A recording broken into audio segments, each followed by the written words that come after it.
Taste the Daily.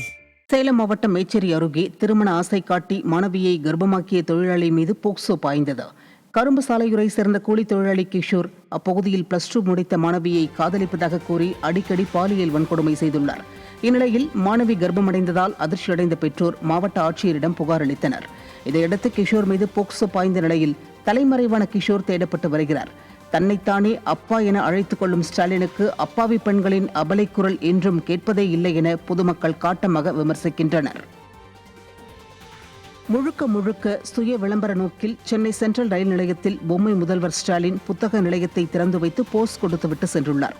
தனது இருப்பை பதிவு செய்வதற்காக அவ்வப்போது மட்டும் தனது முகத்தை பொது வெளியில் காட்டும் ஸ்டாலினுக்கு புத்தக நிலையங்கள் மீது அக்கறை இருந்தால் மெரினா கடற்கரை அருகே உள்ள நூலகம் பராமரிப்பின்றி இருப்பது ஏன் என்பது மக்களின் கேள்வியாக உள்ளது.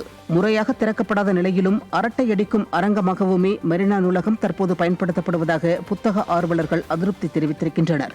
மேலும் சென்னை மாநகரில் உள்ள நூலகங்களில் கருணாநிதி குறித்த புத்தகங்கள் இடம்பெற்று திமுகவின் பிரச்சார கூடங்களாக மாறியுள்ளதாக விமர்சனம் எழுந்துள்ளது.